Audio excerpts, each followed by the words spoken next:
Olá você, tudo bem? Hoje nós vamos falar sobre a comunicação, que é também uma forma de nos expressarmos. A comunicação é extremamente importante. É também através dela que nos expressamos e nos relacionamos com o mundo. Você já parou para pensar na forma como você se comunica? Já teve a sensação de que ninguém estava entendendo o que você dizia? Como você se sentiu quando isso aconteceu? Boa parte dos conflitos ocorrem por não estarmos atentos, por não termos consciência da maneira como nos expressamos e ouvimos o outro. No dia a dia, quando nos deparamos em uma situação de conflito ou divergência, nós estamos acostumados a procurar culpados. E não seres humanos que possuem necessidades como as nossas, com o direito de terem essas necessidades expressas e compreendidas para relacionamentos mais saudáveis. Você gostaria de estabelecer um diálogo e sair dele com a sensação de que compreendeu e foi compreendido? Se a sua resposta for sim, você precisa conhecer a CNV, Comunicação Não Violenta. E segundo o psicólogo Marshall Rosenberg,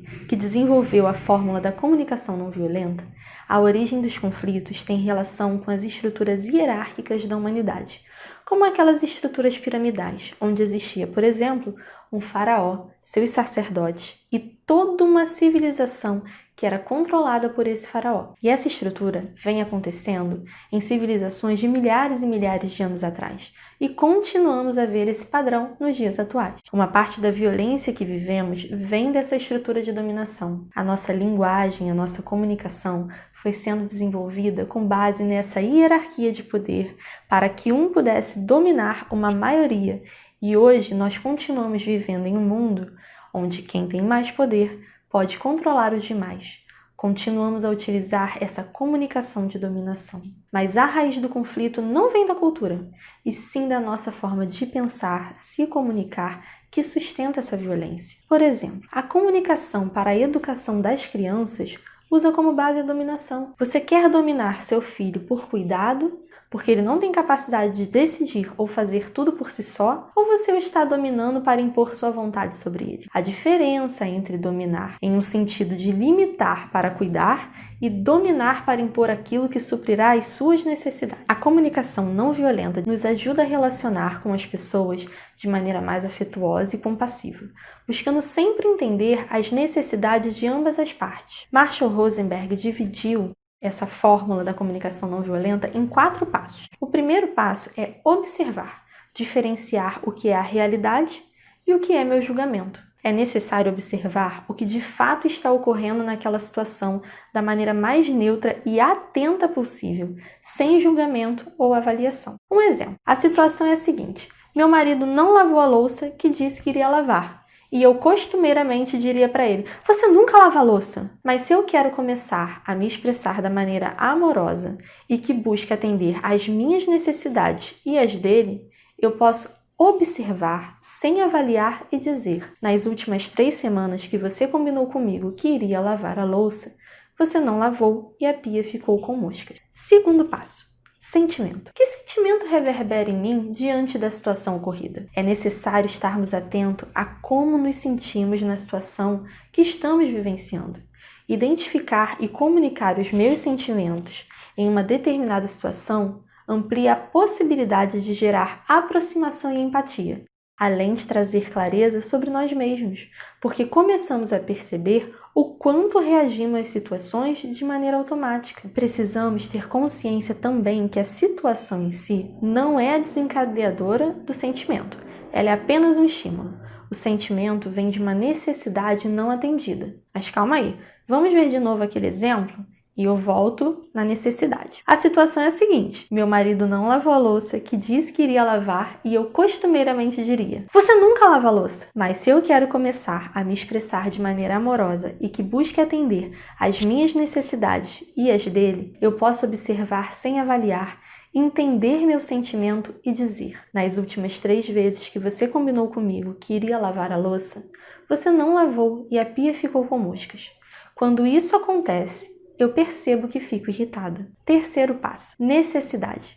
Após termos observado a situação e termos identificado o sentimento, se faz necessário reconhecer a necessidade que está ligada a esse sentimento. Marshall nos explica que por trás de todo comportamento existe uma necessidade e que por trás de todo comportamento agressivo existe uma necessidade não atendida. Vamos de novo à situação? Meu marido não lavou a louça, que disse que iria lavar. E eu costumeiramente diria: você nunca lava a louça. Mas se eu quero começar a me expressar de maneira amorosa e que busque atender às minhas necessidades e as dele, eu posso observar sem avaliar, entender meu sentimento e reconhecer a necessidade não atendida. E aí eu digo: nas últimas 3 vezes que você combinou comigo que iria lavar a louça, você não lavou e a pia ficou com moscas. Quando isso acontece, eu percebo que fico irritada, pois eu preciso de organização e limpeza nos espaços de uso comum. Você está percebendo a diferença? Bom, vamos continuar. O 4º e último passo é o pedido. Nós já aprendemos a observar, identificar nosso sentimento e a reconhecer a necessidade por trás desse sentimento. Então agora estamos preparados para fazer um pedido. Quando dizemos de forma clara o que queremos do outro, damos a ele a oportunidade de entender o que acreditamos ser importante para uma relação mais harmoniosa e menos conflituosa. Vamos voltar na situação? Meu marido não lavou a louça que disse que iria lavar.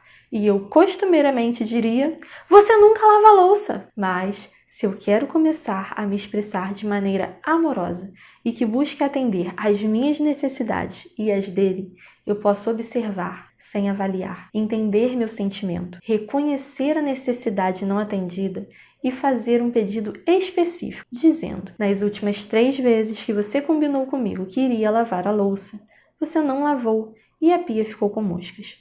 Quando isso acontece, eu percebo que fico irritada, pois eu preciso de organização e limpeza nos espaços comuns.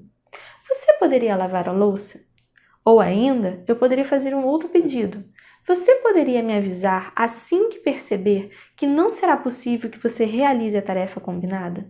Perceberam como a fala fica mais amorosa? Eu não estou dizendo aqui que é fácil, mas é um exercício diário. Você pode me enviar uma mensagem dizendo: entendi, Marissa.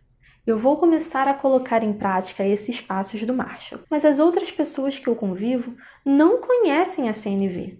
Pode ser que elas venham a falar comigo de maneira agressiva, como, por exemplo, me dizendo: você só chega atrasado. Como eu vou responder a essa forma agressiva de comunicação? Você já entendeu que os comportamentos são baseados em necessidades, e necessidades muitas vezes não atendidas. Você pode procurar investigar e entender a necessidade não atendida de quem fala, pensando: essa pessoa me disse que eu sempre me atraso. Será que ela gostaria que eu informasse quando vou me atrasar?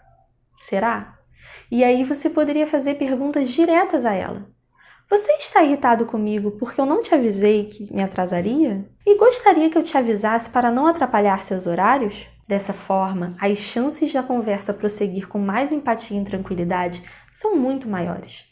Se você conseguiu reconhecer a necessidade, vai ser ótimo. E se você não conseguiu, você terá aberto a possibilidade da pessoa lhe falar a necessidade dela. Quando você começa a praticar a CNV, você percebe que você se torna o Sherlock Holmes das necessidades, tanto das suas quanto das outras pessoas. Você se torna curioso para entender o que está por trás das falas. Eu preciso deixar claro aqui também que nem sempre nós iremos acertar de pronto a necessidade do outro. E muitas vezes também não temos consciência das nossas próprias necessidades. Mas uma coisa eu posso afirmar: é com a prática que a gente se torna expert. Eu iniciei há muito pouco tempo nessa jornada da CNV. Tenho muitas dificuldades ainda, mas eu não me culpo quando eu sou reativa. E me sinto feliz quando percebo que consegui observar, identificar, reconhecer e pedir de acordo com a CNV. Escolher agir de acordo com a comunicação não violenta é também entender que nem todos estão nesse mesmo processo e termos forças para que isso não nos desvie do nosso objetivo, o que requer de nós empatia e disponibilidade. Eu espero de coração que a comunicação não violenta possa fazer diferença na sua vida, na sua família, nos seus relacionamentos. E aí, tá pronto para cair nessa estrada? Comenta aqui o que achou, me conta se isso faz sentido para você e para sua vida.